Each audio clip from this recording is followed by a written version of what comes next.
ओ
भाई ओ किसका किसका ऑडियो? सारे ऑडियो ऑन करके, क्या बात है, गजब।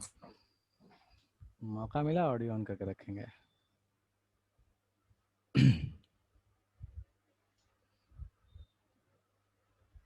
Good morning everyone, good morning बच्चा, good morning, good morning, good morning.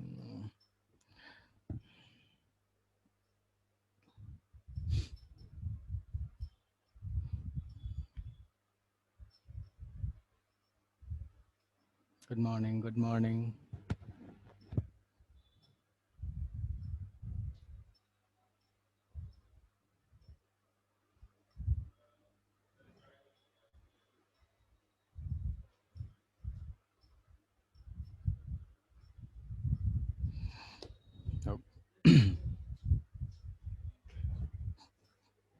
Yeah, good morning everyone. Yeah, happy Navratri yaar. Thank you and same to you.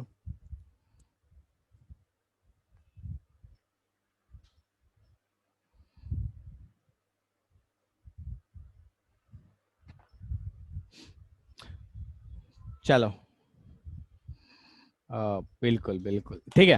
Okay so कल बहुत सारा रामायण कर लिए, कल बहुत सारा ज्ञान की बात कर ली, ठीक है। तो आज काम की बात कर लेते हैं। ऑफलाइन में मिले तो ज्ञान की बात हो गई, ठीक है। ओके कहाँ गई निधि? यार कल जिसने से डाउट पूछा था वो क्वेश्चंस हो गए थे क्या? कोई समस्या तो नहीं हुआ ना? निधि है क्या? निधि राज?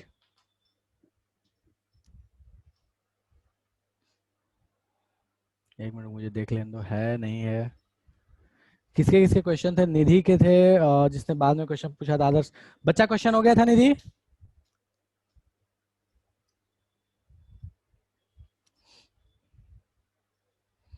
अरे ये तो बता दो बच्चा, हो गया नहीं वो?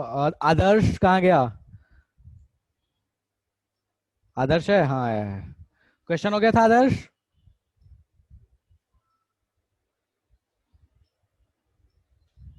कल बैलेंसिंग के लिए पूछ रहा था ना, बैलेंसिंग वाले क्वेश्चन हो गए थे,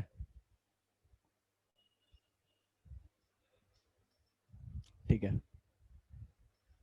निधि क्वेश्चन बताया था ना? अच्छा सारे नहीं बताया यार। वो मतलब वो जो एक दो बताया था ना, क्या चीज था वो? रिलेटिव, रिलेटिव डेंसिटी या डेंसिटी वाला कोई क्वेश्चन था ना, एयर वगैरह लेके कुछ पूछा था। एक दो क्वेश्चन वो तो हो गया था ना जो पूछा था।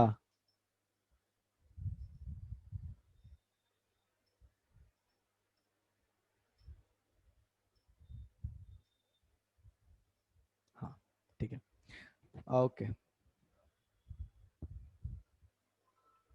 अच्छा शान्या ने पूछा था? अच्छा सॉरी यार, मुझे लगा निधि ने पूछा था, सॉरी माय बैड। ठीक है, शान्या हो गया था ना वो। यार मुझे मतलब नेम पहली बार हो तो मुझे थोड़ा कंफ्यूजन हो जाए, तो परेशान नहीं होना, ठीक है। शान्या ऑडियो ऑन करना। यार दिख नहीं रहा, अच्छा चलो ठीक है, कोई बात नहीं, हो गया था ना क्वेश्चन, पॉइंट ही है बस।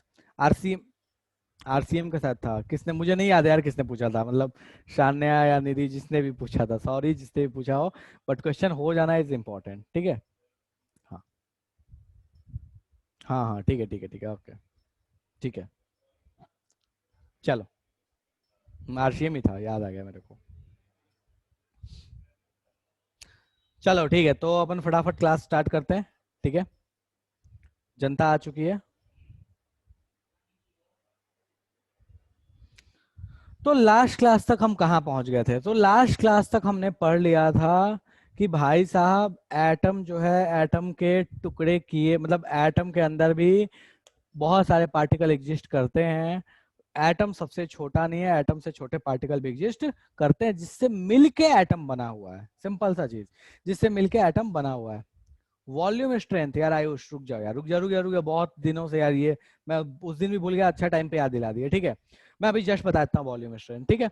तो पूछा गया कि यार देखो, बात वहां तक बात ये आ गई कि भैया एटम, एटम की तो कहानी ठीक है कि एटम के छोटे पार्टिकल एग्जिस्ट करते हैं, इलेक्ट्रॉन जो होता है वो बाहर निकल भी सकता है एटम से, और जो पॉजिटिव चार्ज है वो बाहर नहीं निकल सकता, वो अंदर में ही कुछ इस तरह से पैक है, नहीं पता कैसे पैक है, बट कुछ इस तरह से पैक है कि वो बाहर नहीं निकल पाता। ये कंक्लूजन अभी तक अपने पास था। तो उसके बाद थॉमसन सर ने क्या किया कि इस कंक्लूजन के अकॉर्डिंग एटम का स्ट्रक्चर प्रपोज किया कि यार हो सकता है कि एटम कुछ ऐसा होता हो। कैसा है नहीं है वो आज तक किसी ने नहीं देखा, स्पेक्ट्रोस्कोपी से थोड़ा बहुत आइडिया जरूर लगा लेते हैं, बट एग्जैक्टली कैसा है ये किसी को पता नहीं है, आज भी स्टिल नहीं पता है कि कैसा है एग्जैक्टली, ठीक है। बट हाँ, थोड़े बहुत इमेजेस उसके पता है अपने को। बाद में थॉमसन सर ने अपना मॉडल सजेस्ट किया कि यार देखो एटम कुछ ऐसा होता होगा। तो अपन फटाफट आते हैं कि एटम कैसा होता होगा, उस पे आते हैं, ठीक है। तो चलो भैया, स्क्रीन शेयर कर रहा हूँ मैं फटाफट।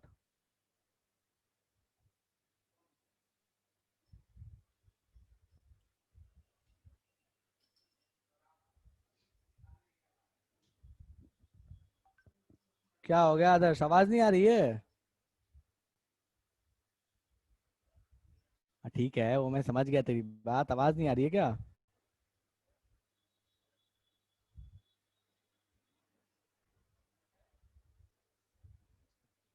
चलो, आवाज धीरे आ रही है सच्ची? यार पता नहीं यार, ये माइक का कुछ तो पंगा है, मेरे समझ में नहीं आता। चलो ठीक है, आई गेस अब सही से शायद आवाज जाए, अब कोई समस्या नहीं होनी चाहिए, ठीक है। हाँ ये बेटर है, आवाज सही थी, no sir sound is clear. यार साउंड तो क्लियर था ये, मतलब ठीक है, कोई बात नहीं, हो सकता है आदर्श को आवाज नहीं आ रही होगी अच्छे से, कोई बात नहीं, परेशान होने की जरूरत नहीं है, ठीक है। कल डाउट सेशन तो था, लेकिन डाउट तो ज़्यादा हो नहीं पाए। ठीक है, मैं एक और दिन यार डाउट सेशन रखे जाएंगे, परेशान नहीं होना। डाउट सेशन रखे जाएंगे और उस दिन आपके जो भी डाउट्स हैं वो आके पूछ लीजिएगा। कल बहुत सारी बातें करने लगे अपन, तो शायद ना डाउट नहीं हो पाया, पर ठीक है।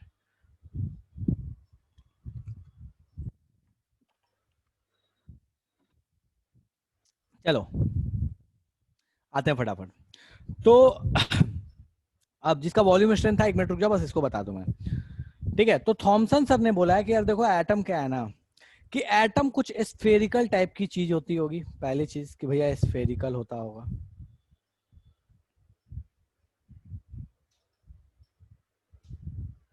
दूसरा चीज, एटम इलेक्ट्रिकली न्यूट्रल होता होगा। इलेक्ट्रिकली न्यूट्रल का मतलब क्या है कि ओवरऑल एटम के ऊपर कोई चार्ज नहीं है, ओवरऑल एटम पे चार्ज नहीं है।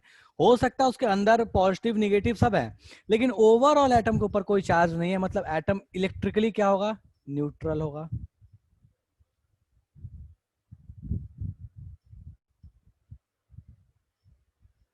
ठीक है। तीसरी चीज, ये दो चीज को ध्यान रखना है, स्फेरिकल होगा और इलेक्ट्रिकली न्यूट्रल होगा, ठीक है। इलेक्ट्रिकली न्यूट्रल का मतलब समझ लो, मैं यहां लिख दे रहा हूं, दैट इज ओवरऑल चार्ज जो होगा एटम पे वो जीरो होगा,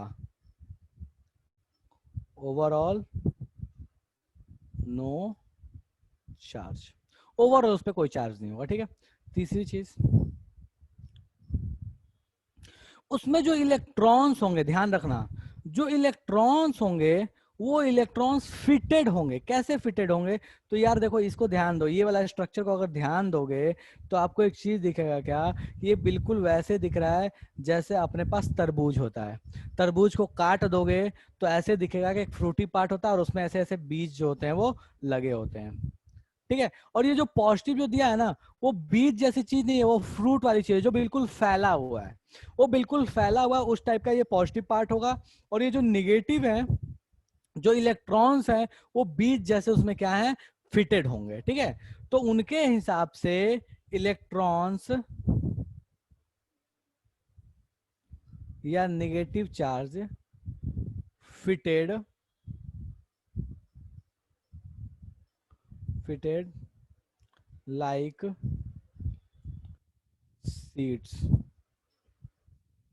बिल्कुल बीज की तरह वो क्या होंगे, फिटेड होंगे। ठीक है, plum pudding model, watermelon model दोनों ही बोलते हैं, तो इसके लिए परेशान मत होना। प्लम पडिंग होता क्या है? ठीक है, एम्बेडेड, यार बिल्कुल एम्बेडेड बोल सकता है, फिटेड बोल सकता है, जो बोलना है बोल ले मेरे भाई।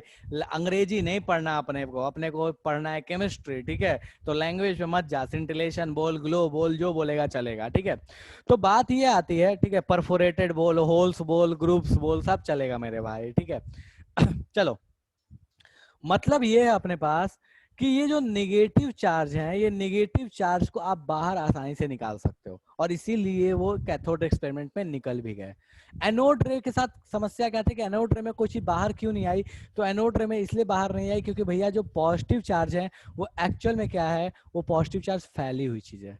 वो कहीं पे कॉन्सेंट्रेटेड नहीं है, वो फैली हुई चीज है। तो फैली हुई चीज जो है वो आसानी से बाहर में नहीं आ सकती है, वो ऐसा कोई बीज टाइप की चीज नहीं है। ठीक है, प्लम पुडिंग क्यों बोलते हैं? तो यार देखो, सिंपल सा इसका रीजन ये है कि प्लम तो पहले, मतलब प्लम पुडिंग जो है एक तरीका का केक होता है, ये जो दिख रहा है ना, ये एक तरीका का केक होता है जिसमें ये इस टाइप की, ये बीज टाइप की जो चीजें है ना, वो तुमको फिटेड दिखेंगे। ठीक है, तो उनके अकॉर्डिंग ये प्लम पुडिंग मॉडल इसलिए है क्योंकि जैसे ये प्लम पुडिंग होता है उसी तरीके से इसमें जो ये फ्रूट्स नट्स जो फिटेड हैं, ये फ्रूट नट्स की तरह वहां पे क्या फिटेड है, इलेक्ट्रॉन्स है। और ये प्लम की तरह ये क्या है, अपने पास एटम है। तो ये देखो, उसको काट के दिखाया गया है कि अपने पास एटम का स्ट्रक्चर कैसा होगा। तो ये प्लम की तरह होता होगा, स्फेरिकल होता होगा, और उसमें जो फ्रूट्स नट्स जो फिटेड है, जो चेरी फिटेड है, बिल्कुल हाँ भाई ठीक है, चेरी, जो चेरी फिटेड है उस चेरी की तरह उसमें इलेक्ट्रॉन्स लगे होंगे। ठीक है, तो यही कहानी था अपने पास थॉमसन मॉडल का। ठीक है, positive charge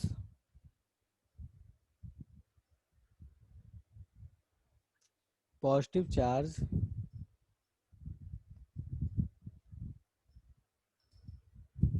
is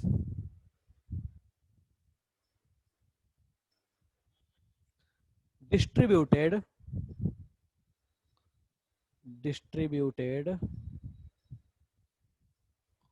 over the volume over the volume, मतलब पूरे ही वॉल्यूम में जो पॉजिटिव चार्ज वो क्या है, फैला हुआ है। वो कहीं कॉन्सेंट्रेटेड नहीं है, वो क्या है, पूरी जगह पे फैला हुआ है। तो यही कहानी थी अपनी थॉमसन मॉडल की। क्या क्या, स्फेरिकल है, नेगेटिव चार्ज जो है वो फिटेड है, पॉजिटिव चार्ज पूरा फैला हुआ है। कोई ऐसा जिसको इस थॉमसन मॉडल में समस्या हो तो फटाफट हैंड रेज कर दो। कोई ऐसा है जिसको इस थॉमसन मॉडल में समस्या है तो फटाफट हैंड रेज कर दो कि भैया ये समस्या है, समझ में नहीं आया, जादू हो गया।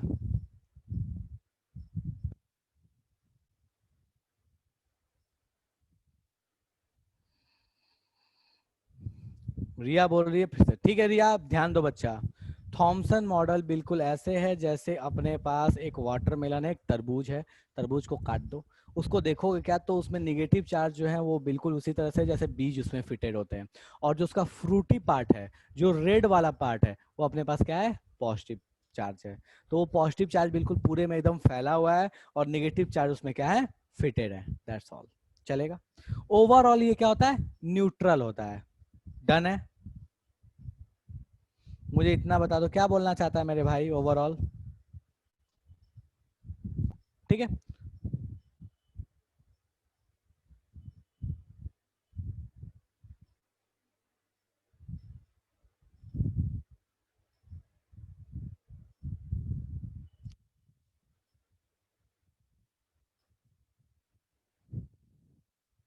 कोई ऐसा जिसको यहाँ तक समस्या है तो बता दो यार। ये देखो, ये पता नहीं ये कौन सा वाला बटन बोल रहा है ऑन करने के लिए। आई डोंट नो यार, मैंने देखा नहीं अभी तक, तो ठीक है बाद में देखेंगे।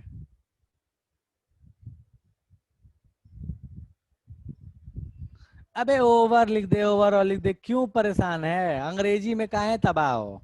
लो, खुश। Overall volume, over volume, inside volume, जो लिखना है लिख ले। फीलिंग आ रही है ना कि हाँ कहना क्या चाहता है मास्टर जी, बस हो गया, that's all. Over volume, over the volume, inside volume, outside volume. अबे गजब है, अंग्रेजी पढ़ने बैठ जाते हो। ठीक है, ओके, ठीक है। तो ये अपने पास हो गया थॉमसन का प्लम पुडिंग मॉडल। ठीक है, अब होता क्या है ना यार कि देखो, थॉमसन सर के साथ में समस्या थी। ठीक है, इनके साथ एक रिसर्चर थे जो काइंड ऑफ इनके स्टूडेंट थे, वो थे रदरफोर्ड साहब। ठीक है, तो थॉमसन सर ने ये मॉडल तो सजेस्ट कर दिया। तो रदरफोर्ड कहते हैं कि यार ठीक है यार, मेरे गुरु ने मॉडल सजेस्ट किया है, तो चलो एक काम करते हैं कि अपने गुरु के मॉडल को ना प्रूफ करके दिखाते हैं कि जो मेरे गुरु कहना चाहते हैं वो बिल्कुल सत्य है। तो उन्होंने उसके लिए एक एक्सपेरिमेंट करने की सोची, जिस एक्सपेरिमेंट को बहुत फेमस एक्सपेरिमेंट अपने मतलब पूरे साइंस के हिस्ट्री में one of the famous experiment मानते हैं। हर लेवल में, 9th में भी पढ़ना होता है, 11th में भी पढ़ना होता है। ठीक है, और अगर भविष्य में आपने केमिस्ट्री ले लिया, ग्रेजुएशन करोगे तो फिर से उस मॉडल को पढ़ना है। ठीक है, फिर से उस एक्सपेरिमेंट को पढ़ना है। एक ही एक्सपेरिमेंट, एक ही कंक्लूजन, सब कुछ सेम है, लेकिन पढ़ना हर बार है। उस मॉडल का नाम है गोल्ड फॉयल एक्सपेरिमेंट, या उस एक्सपेरिमेंट का नाम बोल दो कि गोल्ड फॉयल एक्सपेरिमेंट। ठीक है, तो वो गोल्ड फॉयल एक्सपेरिमेंट है क्या, काफी फेमस एक्सपेरिमेंट है, 9th में भी पढ़े थे नो डाउट। तो अब अपन आते हैं, ये क्या हो गया, ये उल्टा लिखा हुआ है। ठीक है, तो अब अपन आते हैं रदरफोर्ड के गोल्ड फॉयल एक्सपेरिमेंट पे। ठीक है, रदरफोर्ड गोल्ड फॉयल एक्सपेरिमेंट। ठीक है, तो भैया ये रदरफोर्ड गोल्ड फॉयल एक्सपेरिमेंट है क्या? तो वो कहते हैं कि देखो भैया, मुझे अपने गुरु के मॉडल को प्रूव करना है, तो मैं एक काम करता हूँ कि एक सोने की चादर लेता हूँ। ठीक है, फॉयल लेता हूँ, पतला सा चादर, दैट इज फॉयल। ठीक है, तो सोने का एक फॉयल लेता हूँ, गोल्ड का ये फॉयल ले लिया। ठीक है, और वो कहते हैं कि इसके ऊपर मैं अल्फा पार्टिकल बॉम्बार्ड करूंगा। बॉम्बार्ड का मतलब सिंपल है, थ्रो करना। ये मत समझ लेना ना कि फेंक रहे हैं, बॉम्ब फेंक रहे हैं, ऐसा कुछ नहीं है, बस थ्रो करना, हाई स्पीड में थ्रो करना। अब वो हाथ से तो करेंगे नहीं, कुछ उसके लिए टेक्निक अलग है। तो उसके ऊपर वो बोलते हैं कि अल्फा पार्टिकल को बम्बार्ड करूंगा और मैं ऑब्जर्वेशन लेने की कोशिश करूंगा कि मुझे क्या मिला। चलो ठीक है, तो करते हैं भैया। वो लिया गोल्ड फॉयल, उसके ऊपर अल्फा पार्टिकल को बम्बार्ड किया। अल्फा पार्टिकल क्या होता है? तो देखो, अल्फा पार्टिकल का मतलब होता है, यहाँ ध्यान देना, ये बार बार आएगा, बार बार आएगा, और बार बार भूलोगे, बार बार दांत तोड़ दूंगा मैं। जितने बार दांत आएंगे उतने बार दांत तोड़ूंगा। ठीक है, तो देखो अल्फा पार्टिकल होता है क्या? तो alpha particle is simply helium plus 2 ion या न्यूक्लियाई, दोनों में से कुछ जो बोलना है बोल लो, कोई समस्या नहीं। क्यों? हीलियम में होता है 2 इलेक्ट्रॉन, दोनों को बाहर निकाल दो, बचेगा क्या? सिर्फ न्यूक्लियस। तो हीलियम प्लस 2 न्यूक्लियाई भी बोल लेते हैं, एक न्यूक्लियस है तो न्यूक्लियाई भी बोल लेते हैं, या आयन भी बोल लेते हैं। तो alpha particle is simply helium plus 2 nuclei. ठीक है, ये मिला था कैसे? तो ये प्रोड्यूस किया गया है कैसे? तो इसको प्रोड्यूस करने के लिए मतलब ऐसे समझ लो कि एक सब्सटेंस होता है, इसको बोलते हैं रेडियो एक्टिव सब्सटेंस। अब वो क्या चीज है अपने को उससे मतलब नहीं है। ठीक है बस ये समझ लो कि रेडियो एक्टिव सब्सटेंस से इसको प्रोड्यूस किया जाता है। अब रेडियो एक्टिव क्या होता है नहीं होता है, अपने को अभी फिलहाल उस पर दिमाग मारने की जरूरत नहीं है। ठीक है, हीलियम वाला मैं फिर से बता दूं, देखो भैया ये ध्यान दो, हीलियम होता कैसा है? एक न्यूक्लियस है, उसके बाहर में क्या होता है? 2 इलेक्ट्रॉन होते हैं। देखो ये 2 इलेक्ट्रॉन है। ठीक है, बोलता है हीलियम प्लस 2 है, तो दोनों इलेक्ट्रॉन को निकाल के यहाँ से बाहर फेंक दिया। बचा क्या आपके पास? तो गौर फरमाइएगा तो दिखेगा क्या कि बस ये न्यूक्लियस बचा हुआ है। जैसे ही 2 इलेक्ट्रॉन को निकाला, अपने पास बचा क्या? जैसे 2 इलेक्ट्रॉन को निकाला, अपने पास बच क्या गया? इसमें से 2 इलेक्ट्रॉन को रिमूव किया, 2 इलेक्ट्रॉन को रिमूव किया, तो अपने पास सिर्फ और सिर्फ क्या बचा है? न्यूक्लियस बचा है। इस न्यूक्लियस की कहानी कैसी है? तो न्यूक्लियस की कहानी कुछ ऐसी है, ये अपने पास हीलियम एटम है। इस न्यूक्लियस की कहानी कुछ ऐसी है कि इसमें 2 प्रोटॉन है और 2 न्यूट्रॉन है। यही इसके न्यूक्लियस की कहानी है। ये और इसी को हम क्या बोलते हैं, हीलियम+2 या अल्फा पार्टिकल। चलेगा?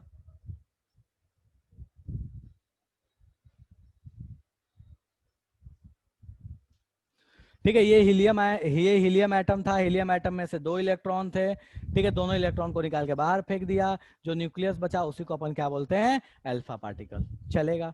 कोई ऐसा जिसको इसमें समस्या है कि भैया अभी तक कोई चीज है जो जादू हो रही है, होने वाला ऐसा कुछ भी नहीं पढ़ाया बट स्टिल कोई जादू हो रहा हो? अल्फा पार्टिकल निकला कैसे था? तो गोल्ड, उसको रेडियो एक्टिव सब्सटेंस से प्रोड्यूस किया गया था। रेडियो एक्टिव सब्सटेंस को लेड के डब्बे में रखा गया था। ठीक है, उससे अपने को बहुत ज्यादा लेना देना नहीं है। पांचाल बोल रही है कि हीलियम की जगह पे कोई और एलिमेंट भी ले सकते थे। बिल्कुल पांचाल बच्चा, ले सकते थे, लेकिन समस्या इतनी सी है कि उस समय में रेडियो एक्टिविटी से हीलियम आसानी से प्रोड्यूस हो सकता था। हीलियम आसानी से प्रोड्यूस हो सकता था, इसलिए हीलियम लिया गया था। हम कोई और ले जरूर सकते थे, लेकिन वो प्रोड्यूस कैसे करें, समस्या ये थी। हीलियम का प्रोडक्शन आसान था, अल्फा का प्रोडक्शन आसान था, इसलिए अल्फा लिया गया। Alpha is simply helium. बोलो दीक्षा, क्या समस्या है?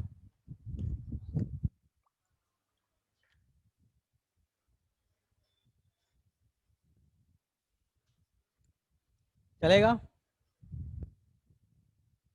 रेडियो एक्टिव से जो प्रोड्यूस होगा वो हमेशा अल्फा नहीं होगा। कुछ रेडियो एक्टिव सब्सटेंस जो है वो अल्फा देते हैं, बाद में पढ़ोगे कौन अल्फा देते हैं कौन नहीं देते, उससे अपने को बहुत ज्यादा लेना देना नहीं है। ठीक है, चलो। अब बात आता है कि भैया ये गोल्ड फॉयल ही क्यों लिया गया। तो देखो, गोल्ड फॉयल ही लेने के पीछे के 2 मेजर रीजन है। पहला रीजन, गोल्ड की एक प्रॉपर्टी होती है, गोल्ड बहुत मैलिएबल होता है। मैलिएबल का मतलब है कि बहुत पतली सीट बना सकते हो गोल्ड की, उसको जितना हथौड़ा मारते जाओ वो पतली सीट बन जाएगा।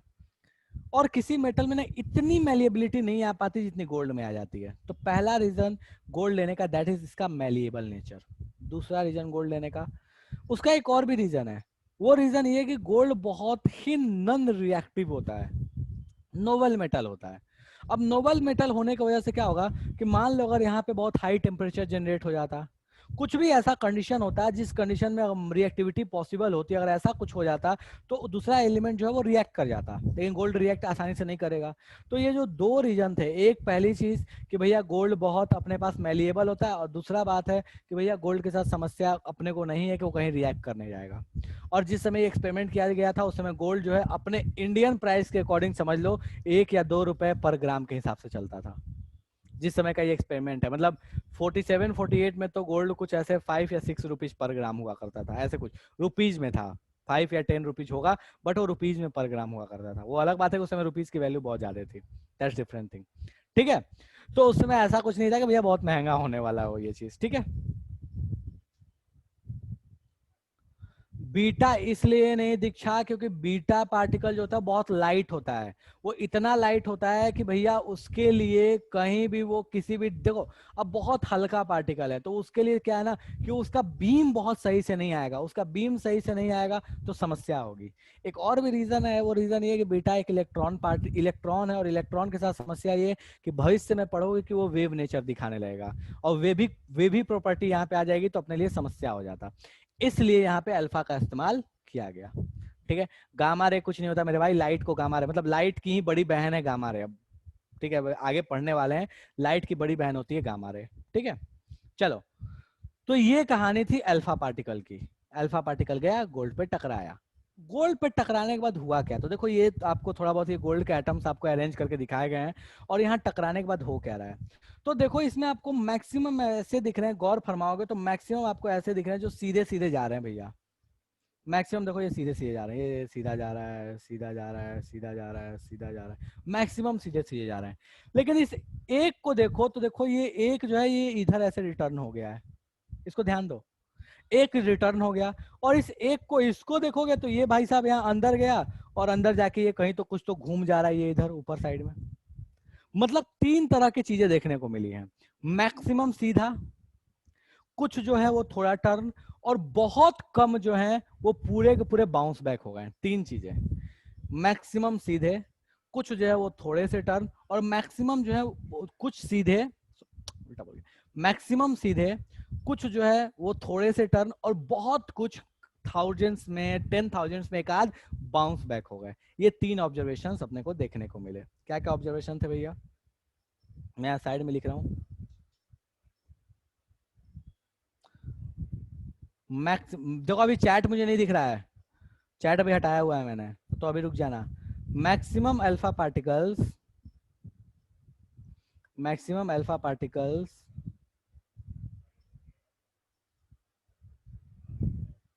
पास्ड इन स्ट्रेट पाथ, वो सीधे चले गए। दूसरी कहानी, सम डेविएटेड बाय स्मॉल एंगल, कुछ जो थे वो छोटे एंगल से डेविएट हो गए, और जो बहुत कुछ थे, सम बल्कि few in thousands bounced back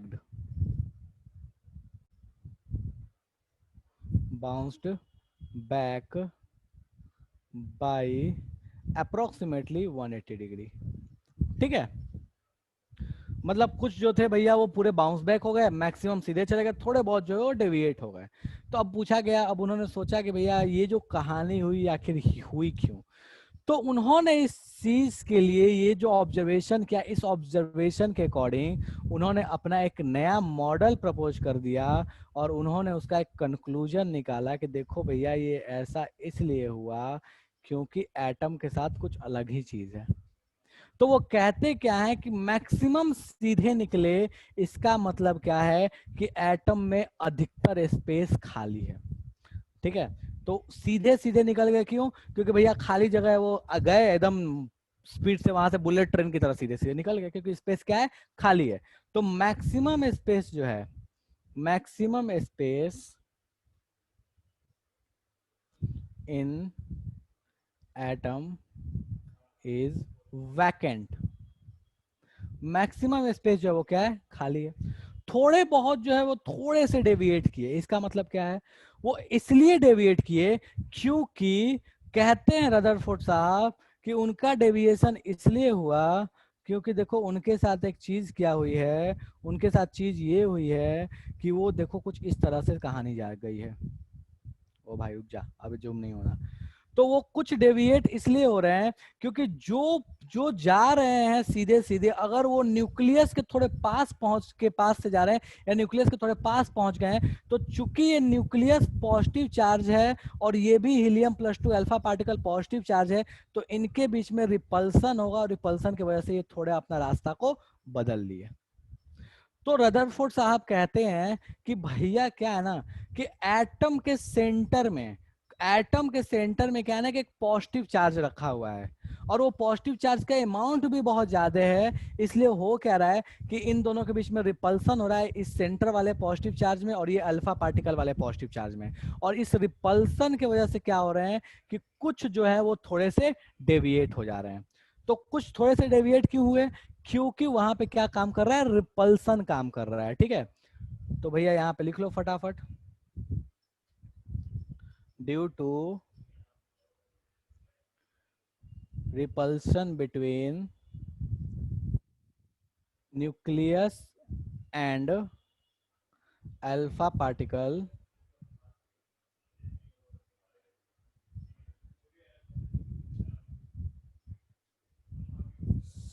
some of them deviated. ठीक है, कुछ जो थे वो डेविएट हो गए। क्यों डेविएट हो गए, क्योंकि उनका रिपल्सन मिला है, अल्फा पार्टिकल को रिपल्सन मिला है न्यूक्लियस की वजह से। तीसरी चीज, कुछ जो थे वो पूरे ही बाउंस बैक हो गए। अब क्यों बाउंस बैक होंगे भैया, तो वो इसलिए बाउंस बैक हो गए, वो इसलिए बाउंस बैक हो गए क्योंकि अपने को दिख क्या रहा है कि यार जो सीधे सीधे गए और जिसके सीधे सामने में ये मिल गया न्यूक्लियस, अब भैया वो क्या है ना, ये अल्फा पार्टिकल में दो, अल्फा पार्टिकल में कहानी क्या है कि 2 प्रोटॉन है और 2 न्यूट्रॉन है, लेकिन इसका न्यूक्लियस तो बड़ा भारी है, इसमें तो भर भर के न्यूट्रॉन प्रोटॉन है। तो हो क्या रहा है ना कि इसका मास बहुत ज्यादा है, याद करो इसका मास बहुत ज्यादा होगा और इसका मास बहुत कम होगा। तो हेवी मास से टकराने के वजह से वो क्या हो रहे हैं कि यहां से इससे टकरा रहे हैं और इससे बाउंस बैक हो जा रहे हैं। एक और भी चीज है कि अगर ये निगेटिव चार्ज होते तो ये जाकर हो सकता है इसमें चिपक जाते, लेकिन चूंकि ये निगेटिव चार्ज है नहीं, पॉजिटिव ही है, तो पॉजिटिव पॉजिटिव में एक तो रिपल्सन और ऊपर से इनमें जाके इनका मास बहुत ज्यादा है तो टकरा के वापस आ जाना। तो यहाँ से एक और चीज पता चली कि भैया ये टकरा के वापस इसलिए आ गए क्योंकि ये जो न्यूक्लियस इसका मास बहुत ज्यादा है। अगर मास कम होता तो क्या होता, ये जाता और इसको ठोकर मार के इसको और आगे लेके फेंक देता, कैरम के गोटी की तरह। कैरम के जो ट्रिगर होता है, ट्रिगर जैसे मारता है, उसमें जो भी अपने पास जितने भी उसमें उसमें क्वाइंस होते हैं उन क्वाइंस को मारता है, उनको लेके आगे चला जाता है। लेकिन वही सोचो कि अगर बीच में एक पत्थर रख दिया जाए और पत्थर पे जाके ट्रिगर मारे तो ट्रिगर क्या होगा, वापस आ जाएगा। वही कहानी यहाँ पे है कि ये जो सेंटर है ना, ये एकदम बहुत हेवी मास का है, तो भैया यहाँ जाएंगे, टकराएंगे, टकरा के वापस चले आएंगे। तो ये बोला उन्होंने कि भैया देखो सेंटर जो है ना, जो न्यूक्लियस है ना, उसका मास बहुत ही ज्यादा है। तो यहाँ पे एक और भी चीज कंक्लूजन आ गई, वो ये है कि mass of nucleus is mass of nucleus is very high. तो अपने को बस ठीक है, कुछ चीज से मतलब नहीं है, अपने को तीन चीजों से मतलब है। पहली चीज, मैक्सिमम सीधे गए, जगह खाली था।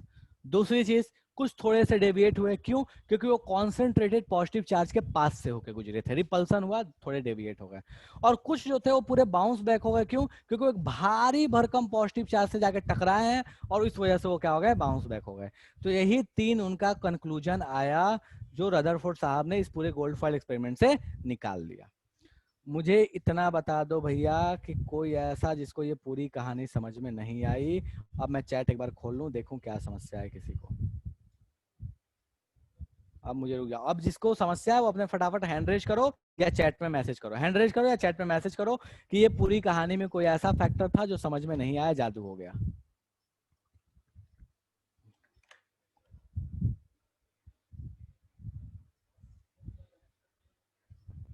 सिद्धांत स्टक क्यों होगा मेरे भाई, वो इसलिए स्टक नहीं होगा क्योंकि सेंटर पे पॉजिटिव चार्ज है ना, और पॉजिटिव पॉजिटिव के बीच में रिपल्सन होता है ना मेरे भाई, तो स्टक कैसे हो जाएगा। बोलो आदर्श, क्या समस्या है। सर एक बार ऑब्जर्वेशन एक बार रिपीट कर। इसे ऑब्जर्वेशन, ठीक है। ऑब्जर्वेशन ये है मेरे भाई कि मैक्सिमम सीधे गए, कुछ थोड़े से डेविएट हुए, और बहुत थोड़े से जो थे, बहुत कम जो थे, वो बाउंस बैक हो गए। यही ऑब्जर्वेशन है। तीन, सीधे गए मतलब मैक्सिमम स्पेस खाली है, थोड़े से डेविएट हुए मतलब कहीं बहुत भारी भरकम पॉजिटिव चार्ज है, उसके वजह से, उसके विसिनिटी में आने की वजह से वो थोड़े से डेविएट हो गए, और कुछ जो थे वो बिल्कुल बाउंस बैक हो गए। यही कहानी है अपने पास गोल्ड फॉइल एक्सपेरिमेंट की। गोल्ड फॉइल की थिकनेस का क्या रही होगी निधि, गोल्ड फॉइल की थिकनेस जो थी वो बहुत ही कम ली जाती है, बहुत कम। फॉइल का मतलब ही क्या होता है, फॉइल का मतलब होता है बिल्कुल पतली सी चादर, बिल्कुल पतली सी चादर, ठीक है।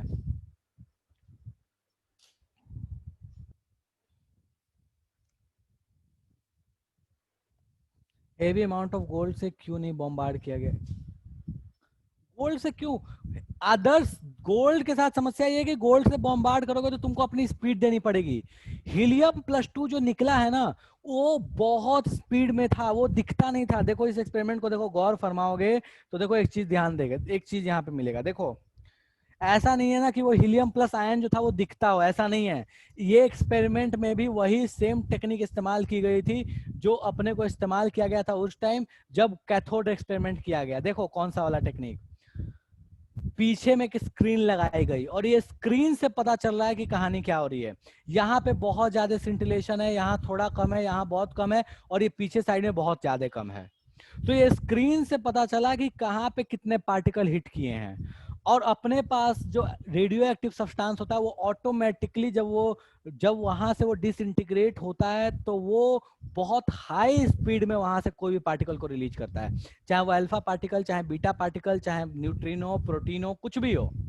तो इसलिए ये अपने पास रेडियो एक्टिव सब्सटेंस लिया गया। ऐसा नहीं कि गन लेके बैठ कर धुक धुक धुक धुक कर रहे हैं, ऐसा कुछ नहीं है। या गोल्ड फॉइल को ले लिया, उसको बहुत तेज फेंक रहे हैं, ऐसा कुछ नहीं था। कितना भी तेज फेंकोगे इसमें जाने वाला नहीं है। वो अल्फा पार्टिकल जो निकले थे वो बहुत हाई स्पीड में थे, क्योंकि वो निकले ही थे रेडियो एक्टिव डिसइंटीग्रेशन की वजह से। यार जिंक सल्फाइड का लेयर ले ले, कोई भी लेयर ले ले, अपने को उससे कोई लेना देना नहीं है। जिंक सल्फाइड जो होता है वो वन ऑफ द लेयर होता है, ठीक है। बहुत सारे फॉस्फोरेसेंट, फ्लोरेसेंट, कोई भी लेयर ले सकते हो, उसके लिए कोई मना नहीं है, चलेगा। कल्याणी बोलो बच्चा, क्या समस्या है। नहीं अल्ताफ, नेकेड आई से विजिबल नहीं है अल्फा पार्टिकल। कल्याणी जल्दी बोलिए बच्चा, क्या समस्या है?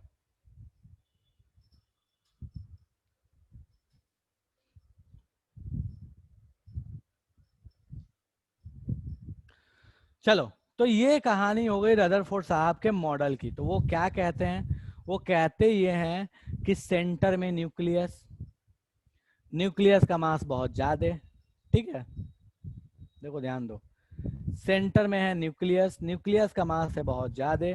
ठीक है, उसके अलावा जो अदर पार्टिकल्स हैं, जैसे अपने पास इलेक्ट्रॉन है, वो इलेक्ट्रॉन कहाँ है? तो चूंकि इलेक्ट्रॉन बहुत लाइट है, उसका मास बहुत, देखो ये चीज ध्यान दो, यहाँ पे दिखेगा ये लेड का ये डब्बा लिया गया है, ये जो है रेडियो एक्टिव सब्सटेंस है, इसको थोड़ा गौर फरमाओगे, मतलब थोड़ा सा अच्छे से नहीं है, ये देखो ये ZNS की स्क्रीन है, यहाँ गौर फरमाओ, ये ZNS की स्क्रीन है। ठीक है, ये ZNS की स्क्रीन है, यहाँ पे अल्फा पार्टिकल मैक्सिमम हीट की है, मोस्ट अल्फा पार्टिकल हीटेड, और ये डब्बा है जो किसका डब्बा है? लेड का डब्बा है। ठीक है, तो यही आपके पास एक्सपेरिमेंट है।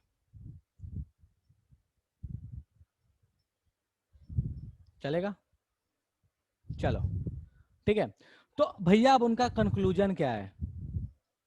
तो उनका कंक्लूजन ये, इस मॉडल को देखो, इस चीज को देखो, अपना मोटिव क्या है इसको देखो, इसको गौर फरमाओ, इस वाली चीज को, इस स्ट्रक्चर को गौर फरमाओ। ठीक है,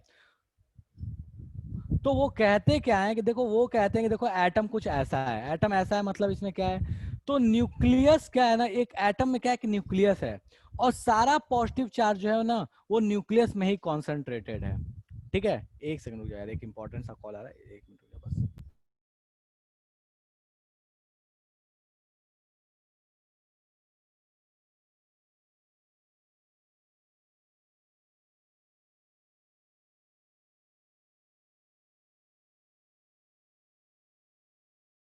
तो वो कहते क्या है कि चूंकि इलेक्ट्रॉन का मास बहुत कम है, इलेक्ट्रॉन का मास पहले निकल चुका था, चूंकि इलेक्ट्रॉन का मास बहुत कम है, पूरे एटम का मास भी अपने को पता है और इलेक्ट्रॉन का मास भी पता है, तो वो कहते हैं कि चूंकि इलेक्ट्रॉन का मास बहुत कम है, तो इसलिए उसके ऊपर अल्फा पार्टिकल का कोई भी इंपैक्ट नहीं आने वाला। जो अल्फा पार्टिकल जाएगा उसका इलेक्ट्रॉन से कोई लेना देना होने वाला नहीं है।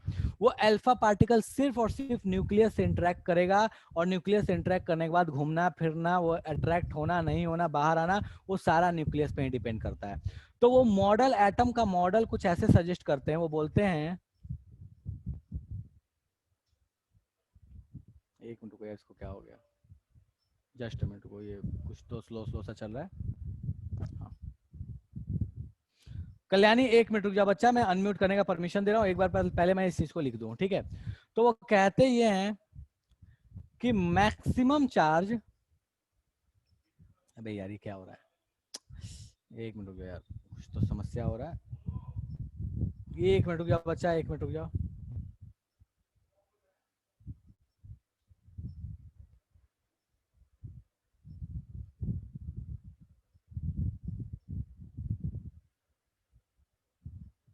हाँ,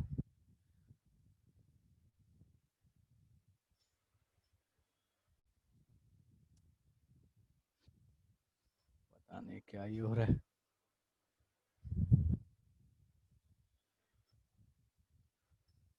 हाँ, ठीक है, चलो, तो लिखते हैं अपन फटाफट मॉडल के, उनके मॉडल कैसा था।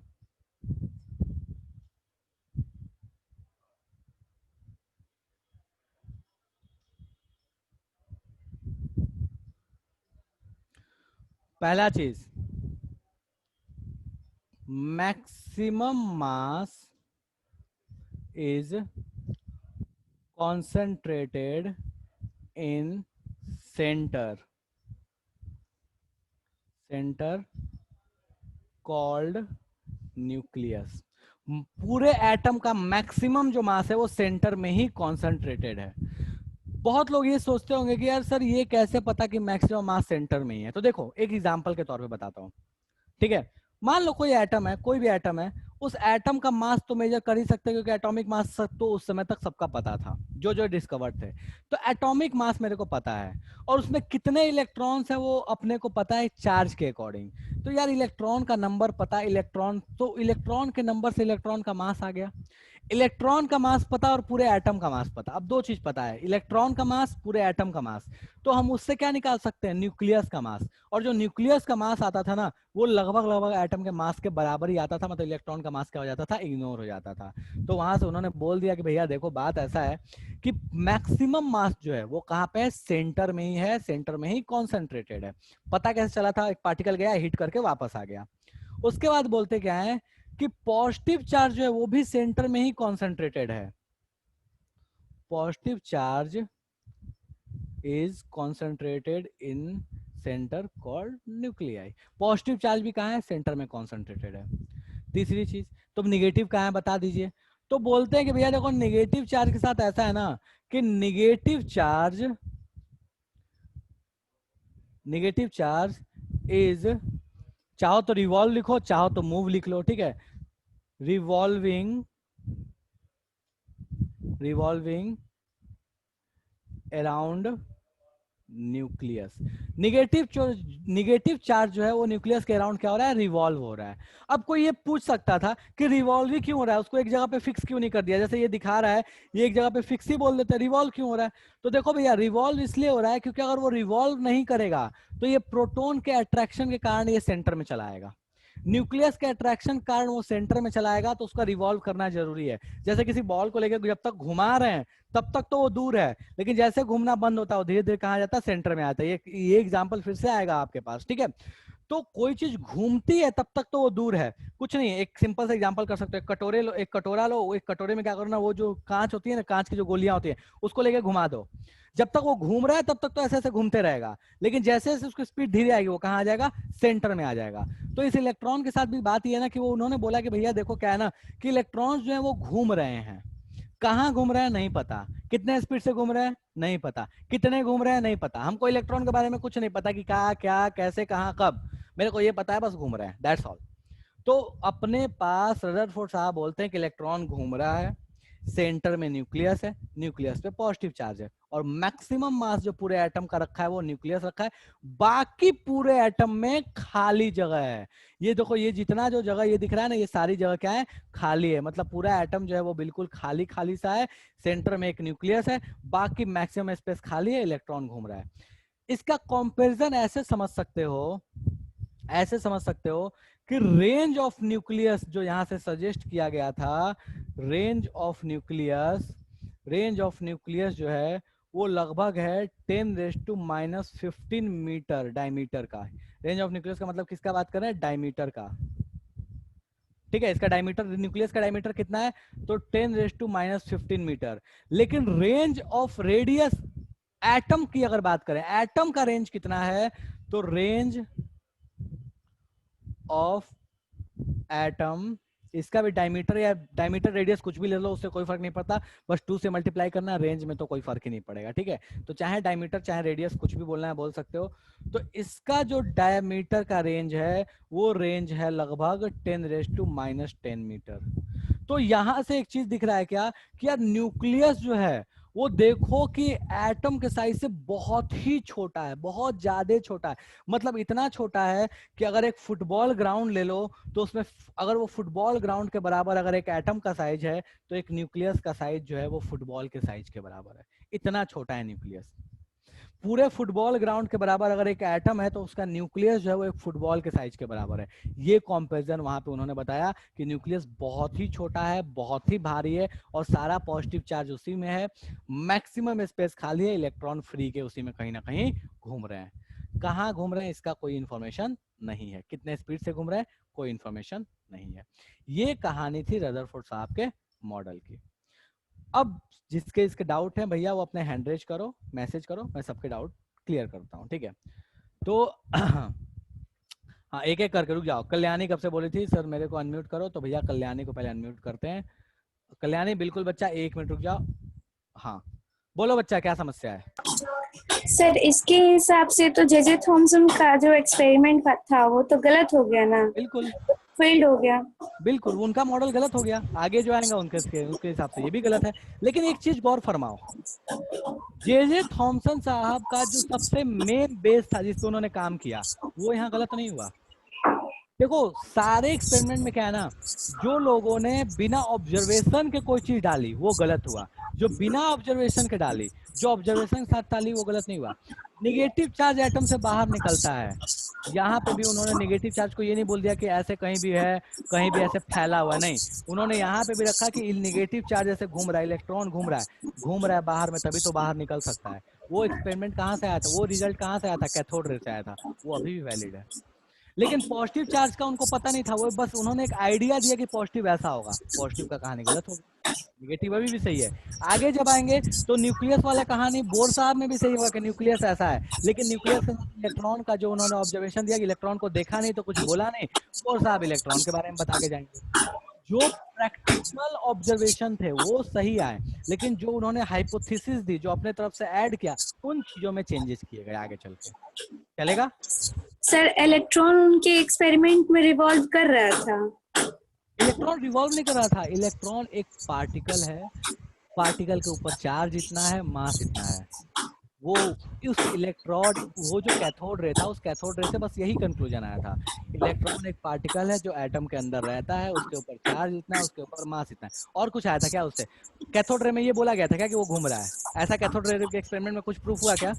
No sir. नहीं हुआ। वहां क्या प्रूफ हुआ था? नेगेटिव चार्ज एटम के अंदर से और उसका मास इतना है। वो सारी चीजें यहाँ भी करेक्ट है, नेगेटिव चार्ज है, एटम के अंदर है, और क्या बोला, हाँ नेगेटिव चार्ज है, एटम के अंदर है, दैट्स ऑल, फाइन, काम खत्म। ठीक है, निकाला भी जा सकता है तो निकल जाएगा, कोई दिक्कत नहीं है, क्योंकि बाहर में घूम रहा है तो निकालना आसान है। चलेगा? Yes sir. समस्या कहाँ आई? समस्या पॉजिटिव चार्ज में आई कि पॉजिटिव चार्ज नहीं निकला। अब नहीं निकला तो थॉमसन सर बोल रहे हैं कि फैला है, रदरफोर्ड बोल रहे हैं कि सेंटर में अपने पास कॉन्सेंट्रेटेड है। थॉमसन सर के पास कोई प्रूफ नहीं है कि फैला कैसे है, रदरफोर्ड साहब के साथ प्रूफ है कि देखो वो सेंटर में कॉन्सेंट्रेटेड क्यों है, दैट्स ऑल। यही था अपने पास दोनों मॉडल के बीच का डिफरेंस। जो सही चीज थी, जो ऑब्जर्वेशन से आई, वो कैरी आउट हुई, जो गलत हुई वो कटते चली गई। ठीक है, चलेगा? कोई ऐसा है जिसको यहां तक समस्या है तो मुझे बता दो कि सर ये कोई चीज है जो समझ में नहीं आ रही है, जादू हो गया। इस पूरी कहानी में कोई चीज जो जादू हो गई है तो मुझे बता दो। और यहीं से अपने पास प्रोटॉन की डिस्कवरी हो चुकी है कि भैया प्रोटॉन क्या है, वो कॉन्सेंट्रेटेड है न्यूक्लियस में, उसको निकालना बाहर पॉसिबल नहीं है, दैट्स ऑल। पढ़ाते क्यों है? पढ़ाते इसलिए हैं क्योंकि एग्जाम में आता है। ठीक है, हाँ। कल्याणी अभी भी समस्या, बोलो बच्चा क्या समस्या है? सर तो फिर प्रोटॉन का डिस्कवरी गोल्डस्टीन को क्यों दिया जाता है कि वो किए हैं? दोनों को बोलते हैं, गोल्डस्टीन को ही बोलते हैं, रदरफोर्ड को ही बोलते हैं। ऐसा कुछ नहीं है कि किसी एक का नाम आता है, दोनों का ही नाम आता है, मैंने स्टार्ट में ही बोला था। ठीक है, चलो। तो ये कहानी थी अपने पास रदरफोर्ड साहब के एक्सपेरिमेंट की। ठीक है, बात ये आती है कि अभी इसमें कमियां क्या क्या हैं। ठीक है, तो भैया इनकी डिमेरिट्स क्या हैं इन मॉडल की, उस पर बात करते हैं। तो इसके डिमेरिट्स की बात करते हैं, मॉडल हो गया, अब इसके डिमेरिट्स की बात करते हैं कि भैया इसमें डिमेरिट्स क्या क्या है। पहला डिमेरिट, नो प्रिसाइज इंफॉर्मेशन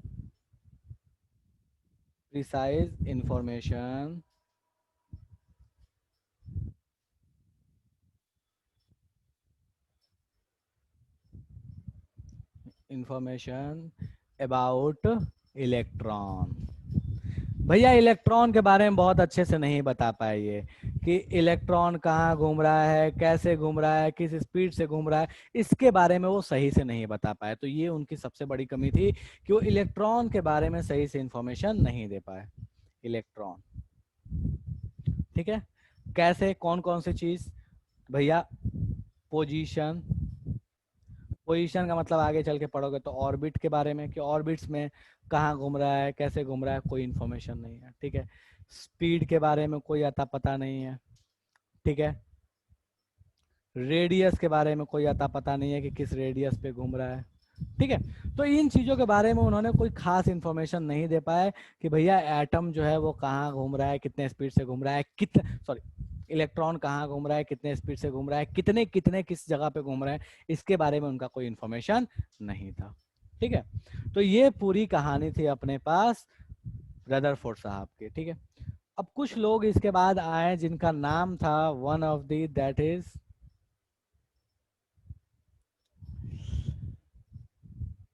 एक साइंटिस्ट आए जिसका नाम था मैक्सवेल। ठीक है, मैक्सवेल साहब ने रदरफोर्ड साहब के मॉडल की सबसे बड़ी लंका लगाई। ठीक है, अब मैक्सवेल साहब ने ऐसा क्या बोला कि उनके मॉडल का लंका लग गया? तो मैक्सवेल साहब कहते हैं कि भैया देखो क्या है, अकॉर्डिंग टू मैक्सवेल ऐसा है कि charged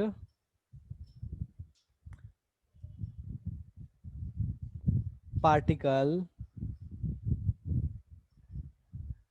having acceleration must lose energy। ठीक है, अब क्या चीज है ये? बोलते हैं कि कोई भी चार्ज पार्टिकल जिसके पास एक्सेलरेशन होगा, कोई भी चार्ज पार्टिकल जिसके पास एक्सेलरेशन होगा, वो अपनी एनर्जी को लूज करेगा ही करेगा। चार्ज पार्टिकल अगर एक्सेलरेटेड है तो वो अपनी एनर्जी लूज करेगा ही करेगा।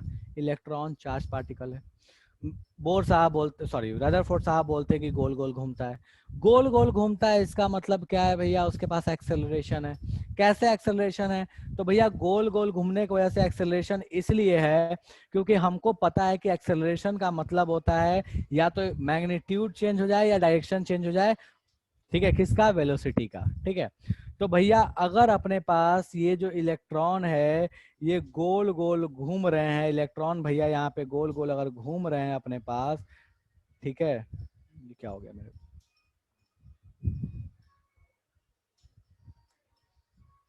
ये इलेक्ट्रॉन भैया अगर गोल गोल घूम रहे हैं, यहाँ पे देखो गौर फरमाओ, ये इलेक्ट्रॉन भैया अगर गोल गोल घूम रहे हैं तो इनकी वेलोसिटी जो है, इनकी वेलोसिटी का जो डायरेक्शन होगा वो बदलेगा। यहाँ पे इधर होगा तो यहाँ पे इस साइड होगा, यहाँ पे आओगे तो नीचे हो जाएगा। तो चूंकि इसके पास, इसके प्रूफ पे नहीं जाना है कि कैसे क्यों क्या कब, अपने को मतलब नहीं है। सिंपल सा अपना मतलब ये है कि अगर कोई भी चार्ज पार्टिकल अगर मूव कर रहा है और उसमें एक्सेलरेशन है तो अपनी एनर्जी लूज करेगा। और अगर वो एनर्जी लूज करेगा तो तुम सोच के देखो कि अगर हम किसी बॉल को या किसी पत्थर को बांध के गोल गोल घुमाते हैं और हम उसको, अगर वो गोल गोल घूम रहा है और अपनी एनर्जी लूज करते जाएगा तो धीरे धीरे कहाँ आ जाएगा? सेंटर में आ जाएगा। सेम वही कटोरा वाला एक्सपेरिमेंट भी, कटोरा ले लो, उसमें एक कांच की गोली को घुमा दो और वो गोल गोल घूम रहा है, धीरे धीरे फ्रिक्शन की वजह से एनर्जी लूज कर रहा है, वो घूमते घूमते एक सेंटर में आ जाता है। तो उनके अकॉर्डिंग अपने रदरफोर्ड साहब जो हैं वो गलत हो गए। कैसे गलत हो गए? रदरफोर्ड बोलते हैं इलेक्ट्रॉन घूमते रहेगा। कैसे घूमेगा भैया? चार्ज पार्टिकल है, घूमते घूमते उसको कहाँ आ जाना चाहिए? सेंटर में आ जाना चाहिए। तो यहाँ पे रदरफोर्ड साहब फेल हो गए, वो नहीं बता पाए कि मैक्सवेल साहब की थियरी जो बोल रही है उसके अकॉर्डिंग हम कैसे सेट करेंगे अपने लॉ को। ठीक है, तो भैया वो यहाँ पे गलत हो गए। मैक्सवेल साहब बोलते थे कि भैया इलेक्ट्रॉन गोल गोल घूमते घूमते सेंटर में आ जाना चाहिए, लेकिन रदरफोर्ड साहब ये प्रूफ नहीं कर पाए कि ऐसा क्यों नहीं होगा। ये है रदरफोर्ड साहब का फ्लॉ। ठीक है, तो चलो भैया इसको फटाफट देख लेते हैं। एक मिनट रुको, तो ये कुछ समस्या हो रहा है। हाँ ठीक है, तो according to Maxwell charge particle having accelerated, a double C मतलब accelerated acceleration must lose energy and, चलो यहाँ पे छोड़ो, अलग ही पॉइंट बना के लिखते हैं, due to which electron must collide with nucleus and get destroyed। ये जरूरी नहीं है कि डिस्ट्रॉय ही हो, ये भी बोल सकते हो कि अगर वो न्यूक्लियस में आ जाएगा तो फिर से वही मॉडल बन जाएगा जो अपने शुरू शुरू में थॉमसन सर बोल के गए। क्या हो जाएगा? न्यूक्लियस में एक ही जगह पे अपने पास positive charge negative charge, positive charge negative charge, सारे सारे न्यूक्लियस में आ गए, तो थॉमसन सर का ही मॉडल बन गया। फिर तो वहीं आप पहुंच गए घूम फिर के। तो या तो वो कोलाइड करके डिस्ट्रॉय हो जाएगा या फिर और जस्ट concentrated in nucleus। तो इस चीज को वो प्रूफ नहीं कर पाए, रदरफोर्ड साहब प्रूफ नहीं कर पाए कि जो मैक्सवेल साहब बोलना चाहते हैं कि चार्ज पार्टिकल घूमते घूमते सेंटर में आ जाना चाहिए, ऐसा क्यों नहीं होगा। मतलब ये वाला जो इलेक्ट्रॉन है इसको आइडियली ऐसे घूमते घूमते घूमते घूमते घूमते घूमते कहाँ आना चाहिए, सेंटर में आ जाना चाहिए, ऐसा बोलना चाहते थे अपने मैक्सवेल साहब। रदरफोर्ड साहब भैया प्रूफ नहीं कर पाए कि ऐसा क्यों नहीं होगा। इस स्ट्रक्चर को बोलते हैं स्पाइरल शेप, स्पाइरल शेप। तो ये भी एक उनके मॉडल की बहुत बड़ी कमी रही कि वो इलेक्ट्रोमैग्नेटिक जो थ्योरी थी उस थ्योरी को वो नहीं बता पाए कि भैया ये इलेक्ट्रोमैग्नेटिक थ्योरी के अकॉर्डिंग जो इलेक्ट्रॉन घूमते घूमते सेंटर में आ जाना चाहिए, ऐसा क्यों नहीं होगा जो वो बोल रहे थे कि इलेक्ट्रॉन घूमते रहेगा। तो ये मेन कमी थी दो, इलेक्ट्रॉन के बारे में उनका इन्फॉर्मेशन जो था वो बहुत गड़बड़ हो गया। इलेक्ट्रॉन के घूमने वाली चीज़ और इलेक्ट्रॉन कहाँ रहेगा, ये दोनों चीज़ पे उनका क्लैरिफिकेशन नहीं आ पाया, और इस वजह से अपने ये रदरफोर्ड साहब का जो मॉडल था वो गलत साबित हो गया, उनमें कमियां निकल गई। तो जब उनमें कमियां निकल गई तो फिर भविष्य में और लोग आएंगे और उस कमियों को सुधारेंगे। तो भविष्य में आपके आएंगे बोर साहब और वो बताएंगे कि इलेक्ट्रॉन जो गोल गोल घूम रहा था वो गोल गोल घूमते घूमते सेंटर पे क्यों नहीं आएगा। कोई ऐसा जिसको यहाँ तक समस्या है तो मुझे बता दो। बिल्कुल मैक्सवेल साहब ने लंका लगा दी रदरफोर्ड साहब की। कोई ऐसा जिसको रदरफोर्ड साहब के मॉडल में क्या बोला गया उससे समस्या हो, या उनमें फ्लॉज क्या है उससे समस्या हो, तो मुझे फटाफट बता दो। अपन उस पर बात करेंगे और फिर आगे बढ़ेंगे बोर साहब पे। कोई ऐसा जिसको रदरफोर्ड साहब के मॉडल से समस्या हो तो मुझे फटाफट बता दो कि कोई चीज है जो समझ में नहीं आ रही है। हाँ जी, सब एक दूसरे का बैंड बजा रहे हैं। बिल्कुल यार, ये ऐसी कहानी है, बिल्कुल ये ऐसी ही है। ये एटम का मॉडल ही ऐसा है, बाहर में 10 लोग खड़े हैं सेंटर के, सब अपने अपने हिसाब से बता रहे हैं कि कौन पढ़ रहा था कौन पढ़ा रहा था, दैट्स ऑल। वही कहानी है। आगे आते जाएंगे लोग, बैंड बजाते जाएंगे पीछे वालों की। मैक्सवेल का सेकंड पॉइंट, मैक्सवेल का सेकंड पॉइंट कुछ नहीं है मेरे भाई, मैक्सवेल का एक ही पॉइंट है कि चार्ज पार्टिकल घूमेगा तो एनर्जी लूज करेगा। अगर इलेक्ट्रॉन एनर्जी लूज करेगा तो घूमते घूमते कहाँ आ जाना चाहिए, सेंटर में। जैसे बॉल, जैसे वो गोली जो है वो घूमते घूमते सेंटर में आ जा रही थी, ऐसा सेंटर में तो आ नहीं रहा है, क्योंकि सेंटर में आ जाता तो एटम ही डिस्ट्रॉय, या तो एटम डिस्ट्रॉय हो जाएगा, डिस्ट्रॉय हो जाएगा तो दुनिया में कोई चीज एग्जिस्ट ही नहीं करेगी। पॉजिटिव नेगेटिव मिला तो डिस्ट्रॉय, और अगर डिस्ट्रॉय नहीं हुआ, वो आके सिर्फ सेंटर में रह गया, तो फिर तो वैसा ही बन गया ना कि न्यूक्लियस के अंदर में पॉजिटिव भी है नेगेटिव भी है, सब एक ही जगह है। और जब सब एक ही जगह है तो भैया क्या अंतर है आपके मॉडल में और जो पुराने मॉडल थॉमसन सर देखे गए। तो इस जगह पे रदरफोर्ड साहब फेल कर गए। ऑब्जर्वेशन गलत नहीं था, लेकिन जो उन्होंने सजेशन दिया उसके ऊपर वो गलत था। कमियां थी, गलत नहीं बोल सकते, उनमें कमियां थी।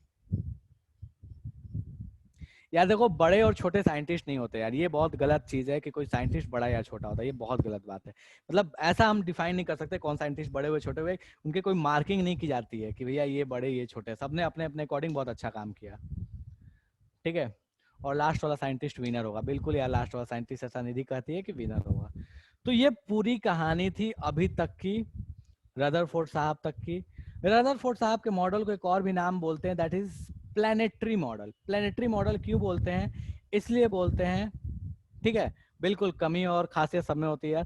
प्लैनेटरी मॉडल इसलिए बोलते हैं क्योंकि अपने को रदरफोर्ड साहब के मॉडल को ध्यान दो तो न्यूक्लियस इज लाइक सन, और जो इलेक्ट्रॉन्स को उन्होंने बोला वो जैसे अपने पास जितने प्लैनेट्स होते हैं उन प्लैनेट्स कैसे, जैसे अर्थ है, प्लूटो है, जो भी अपने पास प्लैनेट्स हैं, उन प्लैनेट्स की तरह वो क्या हो रहे हैं, घूम रहे हैं। तो उनका मॉडल को एक और भी नाम दिया था, प्लैनेटरी मॉडल भी बोलते हैं। वैसा ही मॉडल एटम का भी है, जैसा अपने पास प्लैनेट मिल्की वे गैलेक्सी में अपने को ये सोलर सिस्टम दिखता है, ठीक है, वैसी कहानी ये भी है। तो यही कहानी थी अपने रदरफोर्ड साहब के मॉडल की। ज्यादा नहीं जा रहे हैं, बोर इसकी कमियां बता लिए, इसकी खूबियां देख लिए।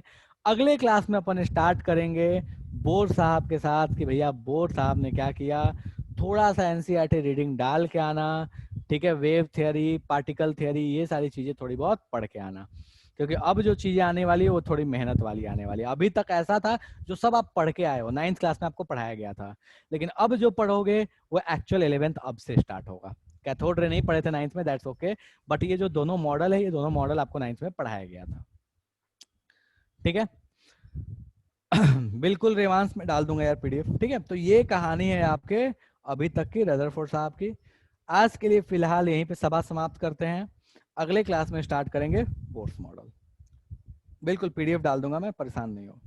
सारे इलेक्ट्रॉन्स का ऑर्बिट सेम था या अलग था? आनंद ये नहीं बता पाए ना अपने रदरफोर्ड साहब, यही तो कमी थी कि कितने डिस्टेंस पे घूमेंगे, सारे इलेक्ट्रॉन एक ही जगह घूमेंगे, अलग अलग ऑर्बिट में घूमेंगे, नहीं बता पाया, नहीं बता पाए वो। बोर साहब आएंगे बताने के लिए, ठीक है? चलो तो ठीक है, तो अपन आज की सभा को यहीं समाप्त करते हैं। रेडॉक्स का मॉड्यूल, चलो ओके ठीक है, तो आज की सभा समाप्त करते हैं। अगले क्लास में फिर इसकी आगे कहानी कंटिन्यू रखेंगे। किसी को डाउट है तो हैंड रेज कर दो, अदरवाइज अपन सेशन को द एंड करेंगे। चलो ठीक है, ओके बाय बाय।